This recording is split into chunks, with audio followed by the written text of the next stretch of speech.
morning. Morning. Happy Monday. Monday matters. Yeah, it does.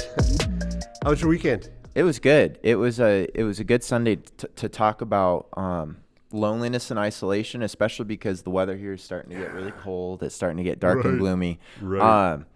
Megan and I are just so sad because it's like 5 p.m. and it's already dark outside. And so it almost feels like the atmosphere almost feels more like enclosing in on you and those negative feelings coming back. So I think it was really timely week to talk about loneliness and isolation. As I was thinking about, time changed and then we lose an hour or whatever, an hour of daylight. And we were talking about that last night at our house too, because it's like 6 o'clock and it felt like 8:30. It's crazy. And it's like, what in the world? Yeah, time to go to bed. And you can't just get in your pajamas at 6 o'clock and just call it a night for the whole winter, right? Well, I mean, maybe you could, but no, I'm a night owl, so not me. So it just feels like I'm awake more when it's dark than it's light. It's just it's crazy. Our bodies go through this weird, it's not fun. I don't like it. I don't either. So we looked at isolation too quite a bit. As you think about the epidemic of isolation, and that's what you and I were just talking about just a minute before we turn on the camera, that it is an epidemic, that it's everywhere. Talk to us a little bit about some of the study you did preparing for your message, and what were you finding? Yeah, so preparing for the message, saw a study, the main study I looked off of that did really, really in depth, because I wanted to look at a study post-COVID, seeing, hey, did, the lockdown, all this stuff affect loneliness and isolation? Over half of United States adults are considered lonely, so 58%, which is a huge number. So we're not talking about some small subset of the population. The majority of people in our congregation are lonely. Yeah. The majority of people in the United States are lonely. And then it goes into talking about, how people from different racial backgrounds, different ethnic backgrounds are more lonely percentage-wise, how those who are parents are more lonely percentage-wise, how those who struggle with mental illness are more lonely percentage-wise. And so it breaks down. The most fascinating one to me is young adults. Over 70% of young adults are lonely. And so while it's 58% of the whole population, it's something that's really, really hitting our young adults and, this younger generation, this epidemic of loneliness. Yeah. I think as I think of some of, we have young adults in our house, or have been in our house and grew up during COVID. And COVID, I think, amplified the epidemic of isolation already. And so, you've got a college student who can't go to class, or, you've got a high school student who is doing high school in in your bedroom kind of thing. So, there's that isolation. And then then things open up, but there's a lot of fear still going forward. And some of it is rational, but a lot of it's irrational. But anyway, either way, we probably developed some really bad ability to connect with other humans during, that big lockdown. And so it's sort of almost like this negative spiral to where we're lonely and then we connect less with people, but that makes us more socially unaware and worse at connecting with people. And so it's sort of like this amplifying effect. And that's my concern, is that if the younger generation's experiencing this loneliness, it'll just get worse and worse as time goes on. Sure. One of the things I talked about is that negative self-talk that we do. And this is in my message yesterday, is the negative self-talk. So you get away from people, and then most people have kind of a conversation running in their head as, why doesn't anybody really want to be around me? And maybe it's this problem with me, and maybe it's that problem. And so we kind of spiral, like you just said, into this negative place. And then we decide, okay, I'm going to force myself out of that negative spiral. I'm going to go interact with people, but we're not very good at it anymore, because we're putting off, a lot of times we're putting off, physical, nonverbal cues that are saying, I'm afraid to connect, or I feel awkward, or, and our nonverbal cues sometimes, our facial expressions or whatever, it just pushes people away. And we're like, why won't anybody love me? And we're like Eeyore or something like that. And at the core of all of it, I think it's so important to talk about, because our faith is meant to be done together. Yeah. A few weeks ago, a different study by Barna said that, I think, again, it was, I don't remember the exact statistic, but I remember it being over 50% of Christians think that they can do their spirituality alone, that their spiritual life is entirely private. And we just know that that's not the case. That's right. not what Jesus presents to us as faith. That's not what biblical faith looks like. And so we need to talk about loneliness and about isolation and these things, because this is not what it's meant to be. Right. It's not, we cannot just go off on our own and say, you know what, this is okay. It's okay for me to feel lonely. It's normal. Yes, it's normal to feel lonely, but it's not what's in God's plan for us. It's not, what we should be pursuing. We need to be, even if we're introverted, so I'm introverted. I like being alone. I like having my alone time. Yeah. But we need to be bumping shoulders. That's the metaphor I used a lot in the sermon this week. We need to be bumping shoulders with other people constantly, even if we're awkward at it. So like a mosh pit? Are you guys doing a mosh pit at church now? No, so I shared the story of a sheep. So Megan and I, we walk down these paths as we go on walks about every other day. And there was a sheep that jumped outside of a fence, right? And it's just running everywhere. Bzz, bzz, bzz. Whereas when all the sheep are together within the fence, you yell, they all run in the exact same direction because they're bumping up next to each other. And so similarly, when you're alone trying to do faith, there's no accountability. There's no all of these reasons that God gives us for doing faith together. You don't get that when you're alone. There's a reason we're not meant to be alone. So, but I'm convinced that left to our own motivation, we'll drift to isolation. We will. Yeah. That's the natural tendency of people of faith, is to kind of pull away. Especially a lot of people, that's they're going through something hard, a loss of a loved one, loss of a job, they're depressed, whatever, and a lot of times we pull away thinking that we have nothing to give. We don't want to be that vulnerable, and we isolate just in the moment when we need to connect. Can you talk some more in depth about those reasons why we pull away, why we let ourselves drift away into this space of loneliness? Because I think it's worth pinpointing that so that we can watch for it Monday, Tuesday, Wednesday. We can watch and be on guard for those temptations to drift into loneliness. I'll give you some thoughts that are raw. I mean, because you just asked the question. But I think a lot of it has to do with the fact that we aren't very good at being vulnerable.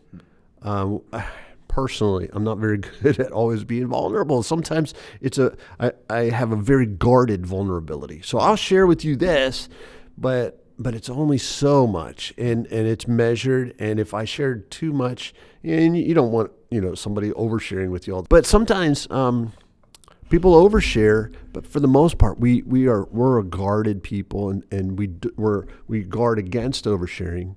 I think it's pride. Why don't we want to overshare? So it's pride, this fear of vulnerability.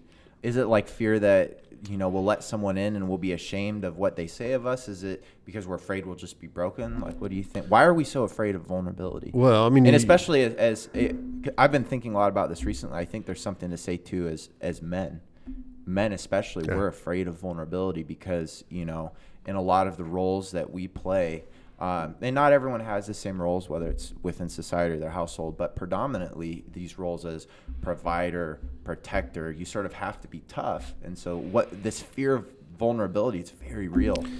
Yeah, I mean, if you share something and then find out it's being used against you, then you're going to be super careful to never share again. So I fear of when you open up that someone's going to...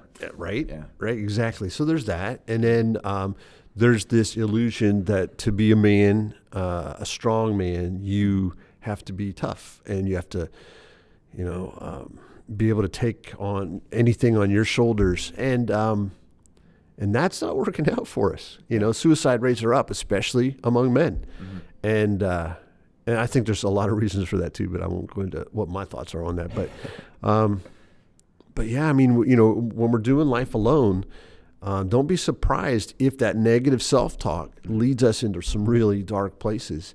And then we try to cope, and we try to cope through all kinds of negative things like alcohol or drugs or whatever. We go to places that trying to find a way to feel okay about our lives, only to find that it doesn't help either. Yeah. And I think we really, one way to fight against this loneliness and isolation is starting with pride and saying, we're afraid of being vulnerable because of, what it'll say about us. And then whether it's, like you're talking about, that someone's going to hurt us, that, we'll be seen in a negative light. We actually are really vulnerable people. We're all very sensitive. We don't have it figured out. What I talked about yesterday, the Bible compares us to sheep. Sheep are entirely vulnerable. They Right. have no defense systems. Right. The only thing that they can do when a predator comes is group tightly together and hope that their shepherd is around with a big And stick. cry. And cry. Just really loud. Could you do that again? No, I'm not going to do that again. We're going to cut that out. But they're entirely vulnerable, and they are super dumb. So, sheep hops outside of the fence. Megan's trying to chase it down. It's not running towards Megan while we're walking. This is a story I told yesterday. It just runs the opposite direction because it has no idea what it's going on. And it's really sort of an analogy of us. We are incredibly dumb as human beings, and in comparison to God. We are entirely reliant on him, but we're still so afraid to realize that we really do. I'm talking for myself. I struggle to rely on other people. Yeah. But we need each other. As much as we don't want to need each other, we really need each other. And even more than each other, we need the shepherd who leads us, the one who protects us. Because on our own, we're not going to make it. And we might put up these walls, but those walls will come crashing down sooner or later. So I heard not long ago that people like you more when you ask them for help. Isn't that a weird thought? Yeah. You go to somebody and say, hey, can you help me with this? And they actually feel honored that you would come to them and ask for help. And it's just such a weird dynamic because men, for the most part, maybe not everybody, but I don't like to ask for help. I don't like to ask for directions until I've exhausted every possible turn, right, left, up, down, whatever. I mean, I like to find my way because that's what a man does, right? Mm-hmm. Yeah, it's never failed me yet. Yeah, but we're so afraid of this vulnerability. It's what God calls for. It's what brings us closer to other people. It's just hard to get over that hump. Yeah. But we've got to do it. So isolation is this epidemic, and it's something that in some ways was amplified during COVID, but that was pushed on us. But now, emerging from isolation, how does a person find a way out of isolation? One thing that I think is absolutely essential is to have a community, a group of people that's going to offer grace with no judgment. And so I know as someone who struggles to open up, my biggest fear when I open up is that someone's going to, I'm going to pour out my heart, my life to someone, and that they won't be disgusted, but that they will be deep down, and then they'll sort of just, the quiet game where they just sort of quietly lose touch with you, quietly lose contact, and then you're left thinking, whoa, did I overshare? Right. Whoa, that person doesn't like me. Time to put my walls back up even stronger. Will they judge me for this of my past? Will they judge me that I feel this way? I think it's so important for us as a community of Christ followers, when people first step foot into the church, when our first contact with someone walking down the street, whatever it is, that we listen, but that no matter what that person has said, even if it is something that's, terrible, we're all sinners. And so to continue contact with complete grace, with a non-judgmental attitude, it's sort of showing, hey, you're okay inside the sheep pen. You belong with us. You're going to be okay.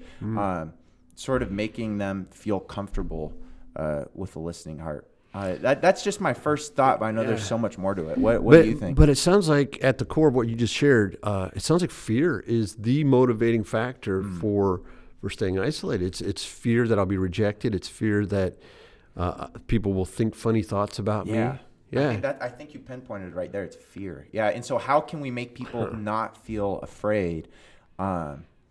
It's by being consistent, by still being there tomorrow, even if they said something that was disturbing, the day before, by showing that care and that grace that no matter what, I'm going to care for you. It's almost making that commitment to caring for the person before you even know them. Yeah. So I think the other thing, though, is being in a community where, you share something and somebody looks at you and says, yeah, I have been there. Yeah. And, we went through that same thing, and here's what happened to us, or we're in that moment right now, or, that kind of thing. And so because we don't need perfect Christians. Perfect Christians are dangerous.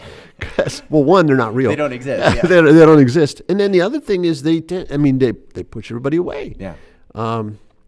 Yeah. I think So you're right. Reciprocity is so important because it normalizes, that fear. It normalizes what that person's going it through. normalizes our humanity. Yeah.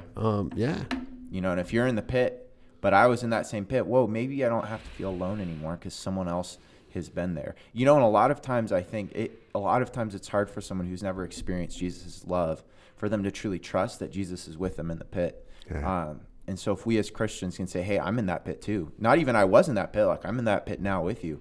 Sometimes that's the first step it takes for someone to, maybe Jesus is here with me as well. If this person can be in the pit with me, then how much more so, can the God of all God, the God of all gods, our Father, our Shepherd, our Good Shepherd be with me also.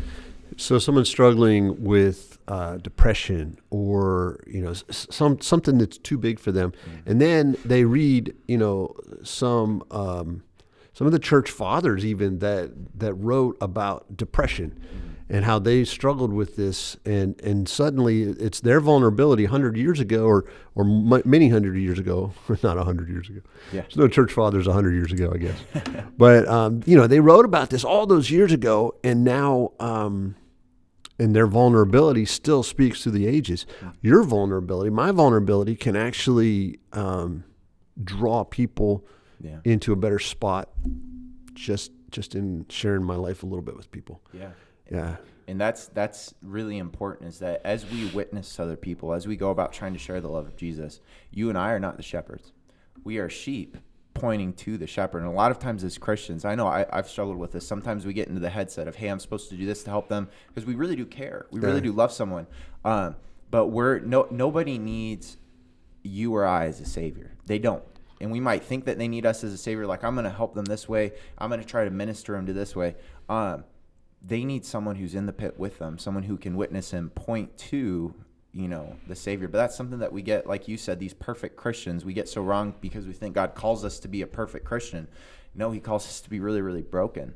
That brokenness, like Paul says, that, I will brag, I will boast through my weakness, because it's through that weakness that Christ's power is made perfect.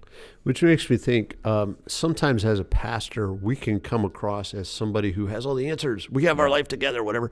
But my favorite way, really, of coming across is, hey, here's what I'm learning. Here's what I've learned so far. Or up until this point in my life, here's what's worked. But I'm learning something new about this. Here's how God's ministering to me in my pit with what I'm going through. Yeah. It's funny that you say that, because I had a conversation literally this week talking about how, the funny thing is the sermons that seem to hit home the most are when God ministers to me during the sermon writing process. Yeah. And it's an emotional week, because it's like, wow, I really needed to hear this, God. Whereas when it's in the headset of, the people of Skyrocket need to hear this. Yeah, right. It falls flat, because then it's JD talking and it's not, God talking through, that process. So it's I'm with you 100%. People don't need perfect pastors. They don't need perfect Christians. Yeah. It's funny, talking about like writing sermons. It comes out weird. Sometimes I feel like, oh, this is going to be the sermon. I got it this week. And then I step back on, Sunday after church and think, well, I thought I had it. And then there'll be days that it's just, I've wrestled with this all week long. It comes on and it's not coming together. And it's like, why isn't this coming together? And then Saturday, it's like, finally I'm thinking, okay, maybe it's this. And then next thing I know, that's the one that actually... Well, I think those sermons tend to land because they represent real life. And that's how we get out of this loneliness and isolation is, if the way we do church, if the way that we preach is representative of what people are going on in life and the stickiness and the ickiness of life, we don't have to feel alone, And that's why we both here at Blue Mountain Community Church and Skyrocket, we want what we talk about to be. That's why we're doing this, Monday Matters. Yeah. This is real life. Yeah. This isn't we're not some city on a hill. I know that that's biblical, but that picturesque, Christian village that lives perfectly and everything's all handy duty. That's not handy duty. I made that word up. Howdy doody. Howdy doody. I don't know. It's good. I loved it. But that's not it. That is not the gospel that we're presented with, and that's not what we're chasing. So I'm going to let you in on how the sausage is made a little bit. He knows. So sausage is yeah, so you're writing a sermon, and that sermon, basically the next week's sermon starts as soon as as soon as you finish the last one. I mean, so you start thinking about it a little bit, and on Monday, and then on Tuesday, you start jotting stuff down, or at least I do. Wednesday, the sermon comes together. Thursday, it's they're kind of crafting it a little bit. Friday, don't even touch it, and then by Saturday, I just kind of look over it because it's done. Yeah. And so just in case you're thinking, oh, wait, he's writing a sermon on Saturday. No. But hopefully that is working in you all week long. Yeah. But man, when Saturday comes and you feel like it didn't come together, it's like the most stress. I mean, I can't enjoy Saturday. I can't think. I can't sleep, that kind of thing. Well, I think it's because sort of what we're talking about, it's hard. And a lot of times preaching a sermon is, it is an act of vulnerability, letting people into our lives if we're sharing personal stories or personal convictions. And we do, right? I mean, we do. At least we try to, and hopefully we're getting better. Hopefully that's what I'm thinking of is, hey, am I getting better and better at being authentic and weak and vulnerable, because it's only through that weakness that Christ will be able to be shown. But, we're still working on it. We're not perfect at it. And if anything, that should give you permission. It's okay to not be perfectly getting out of loneliness. It's a process, being vulnerable and letting those walls down. Let's talk a little bit about, you said authentic. Let's talk a little bit about, for a minute, if you don't mind, people come to your church, come to Blue Mountain, they come to Skyrocket, and they walk in the doors, and it's hard. I think it's really hard to visit a church, especially if you're not, if church is a weird thing, or you've got some church baggage or whatever. To walk into a new church, a new to you church, man, that's a hard step to make. And one of the things, the study I've been doing lately has said that, especially millennials, people your age or just a little bit older. Are you a millennial? Yeah. All right. People your age they're looking for authenticity. That what happens, that what you share from the stage is the way you really live, and they can smell a fake. It's just like somehow your generation is really good at sniffing out the fakes. Tammy Faye Baker would not appeal to a millennial. It's just like they could see right. I don't even know who that is. Okay, wow. That shows you right there. No, it's good. So that's one of the things that, the way we sing, the way we pray, if it's showy or contrived, man, that's a big deal. But what are some of the things, as somebody comes into church, that they're looking for? Yeah, they're a visitor. They're looking for some kind of connection. They get invited to church, or maybe they just show up. Yeah. So one of the things we were talking about before flipping the camera on that you said is that people are looking for people that look like them. And what I would say is we all put on this front on what we look like on the outside. What we're really looking for when we go to church, I would say even when we're, pursuing Jesus, is will I be loved and accepted, not for the front I put on, but for who I actually am. Because we all put on this front, whether it's on social media or even just, the way that we interact with people, the way that we dress, the way that we talk. We want to be perceived in a certain way. Yeah. But deep down, we all know our own weakness, whether we admit it or not. We all know our own vulnerability. We all know our insecurity. Will I be loved and accepted for who I actually am? And so if we go to a church, I've been to churches like this, where it's very hoorah, this whole tough guy mentality that, we need to try harder at being good Christians, where it's in all this, like, we can do better, where it's very rules-based, less organized, and you're left feeling with this guilt. Not that, sometimes we need to feel guilt and conviction for sin, but if that's the first thing that comes across, most of the time a seeker isn't necessarily feeling guilt. They're feeling a desire to be loved and accepted because they're searching, will Jesus accept me if I come to him? And that first step in the church is often the most fearful. So how do we put people at ease?